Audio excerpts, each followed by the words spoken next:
Hammer. It's saying some things about DJs and how they should help us with getting new artists the recognition they deserve. Which I think is on course because for some time now, I think the media space has been saturated with a lot of garbage. And many people have not paid attention to it. But for him, he's been in the system for a very long time. So I think he was one of the few people that could make such a strong statement, regarding this matter. And even here, we always talk about Breakfast Day, the kind of opportunity to give some of these rising stars who have come through to share their music.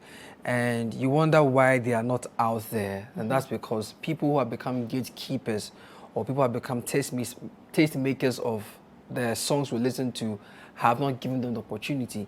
And for Hammer, Black Sherif's example was what provoked him to come out to speak in that particular manner. However, when we spoke to him... Give us some context with the Black Sherif's example. So Black Sherif is a promising talent, rising star. The kind of music he does, he's able to mix high life with hip hop and a bit of Afro pop at the same time, all right? And the kind of ingenuity he possesses puts him in the very commercial spot that if anybody should invest in him, Ghana's music could go overseas.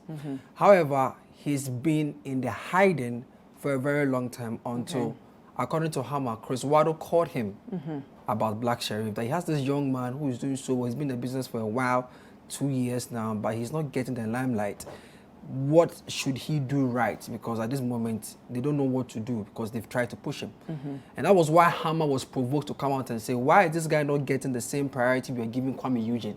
Not to say that Kwame Eugene is better off or he's better off than Kwame Eugene. So we spoke to him, or he was our guest on the chat, and Hammer has some few things to say. So I want us to listen to him, and when we come back, we can deliberate further. Well, the gatekeeper I invoked in my post was directed to the DJs, the people responsible for what is cool and what is not. The public has a natural instinct for what is cool.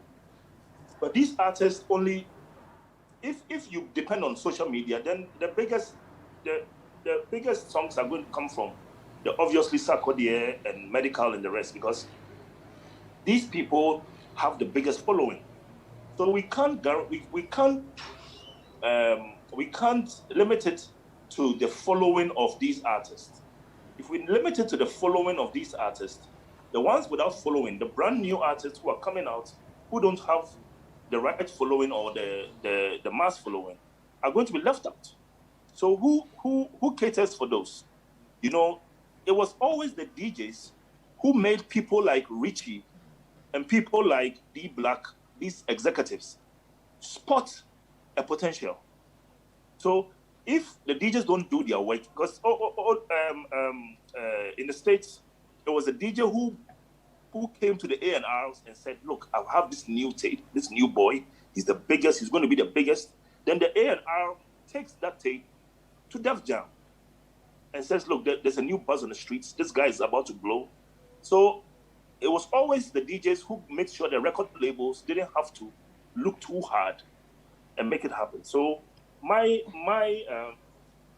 take is that what your guest is saying is true, but he's underestimating the role of the DJ. I think that the social media it makes a lot of sense, but social media is limited to your following. The DJs will still have to take it.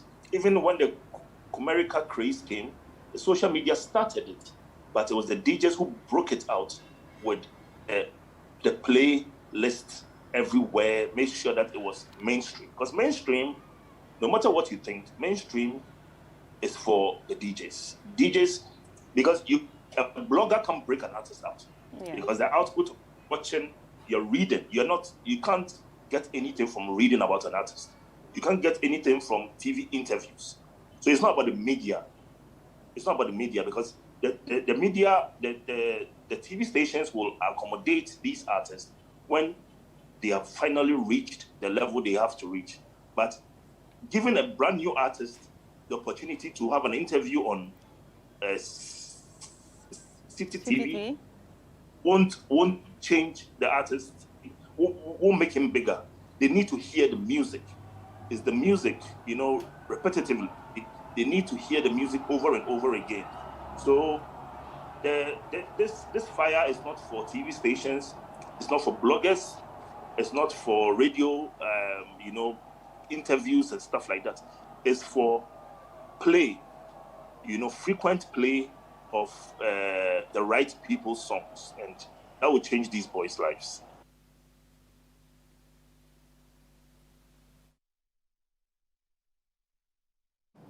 So that's Nana Pokuase, a.k.a. Hammer, sharing his thoughts that, yes, social media is great, but you still need the DJs to actually play your songs. Yeah. Strong points there. And I couldn't help but agree with what he said, that no matter how big you may be on social media, and it's true because we've seen a number of artists who have quite a number of followers on social media. Their songs are doing well on social media, but their songs are not known in the streets.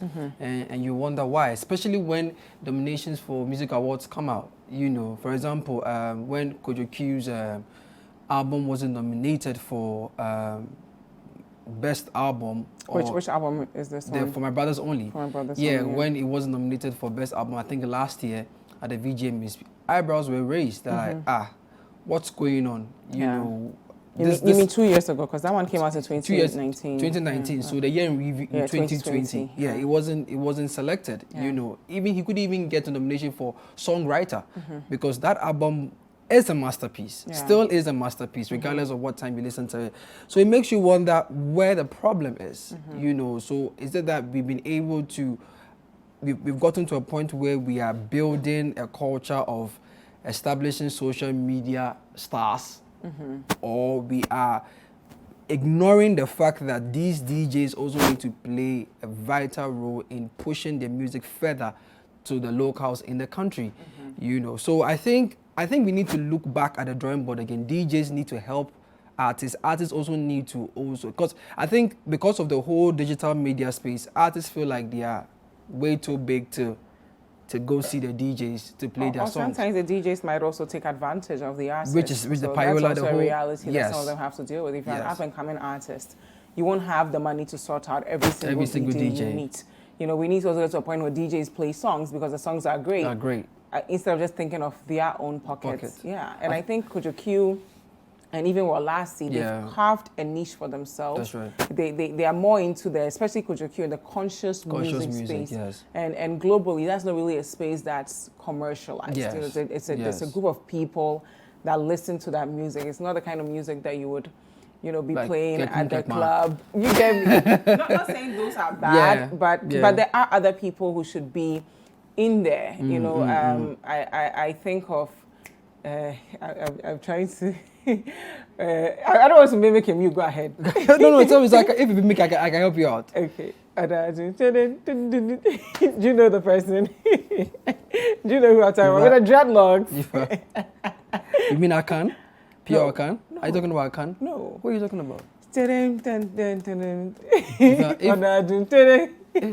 If you were, he's part of the crew. if you were, never mind. If we were doing charades, we would have lost. I would have lost. In my mind, it's there, but I can't say it. Okay, so anyway, continue. I'll get it for you. I'm a big fan of his. I'm surprised I can't remember. He has dreadlocks, and he has this. He talks. He sings. You continue. It's not Akan. No, continue. Okay, I think I'll remember. I said sing, you said Akan. Akan is a rapper. Come on. Oh, Lily. No, wait. You mentioned Walasi. You mentioned that's not helping at all. It's not helping. Sorry. It's not helping. But yeah, I think it all boils down to relationship.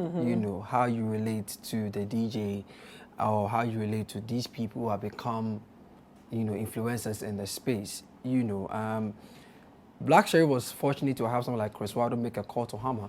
And after that call, Hammer's post led to a number of interviews that Black Sherif I have seen go on, which is great for the industry. But how many people who are out there like Black Sherif not getting the opportunity to have the likes of Hammer or Chris Wilder make the recommendations or make the move for them? Some people are also thinking that, nobody's going to like what I do, so I'm just going to sit here and not push the music. I'm just going to keep making music. I'm just going to keep making music. For some of the people that even come on Breakfast Daily, realize that, but for Breakfast Daily, they wouldn't have had the opportunity to go anywhere else to push their music because they don't see, shall I say, they don't see a value in doing that. But after they come here, they realize that no, I think I need to push my music further to get the opportunity to get my songs heard. So for me, I feel like DJs need to do a better job in sanitizing the kind of music we listen to on air, be it TV or be it radio. Because the truth is, some of the songs we listen on air and some of the songs that we listen online, to be honest, the disparity is wide. Yeah. Is wide. So DJs also need to do their research. He mentioned A&Rs where they go to the club, listen to the songs that are popping and all that. Times have changed.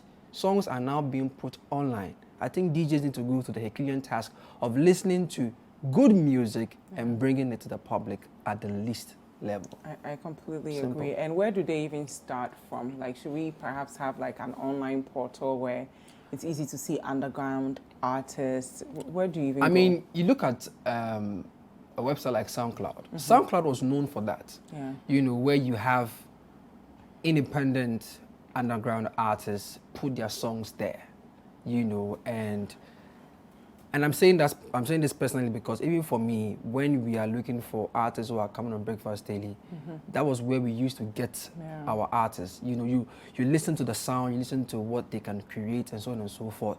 The portal is great. Yeah. Someone could also decide to put together a website or a portal where people could, you know, sign up, be a part, or put your songs there so that we can listen to it as well. But I'm looking at the sustainability. You know, we are dealing with issues of data, internet, and so on and so forth. So what you can do is build a relationship for starters. Build a relationship. Oh, I know of this DJ, maybe let's say, for example, DJ JJ or DJ Mingo.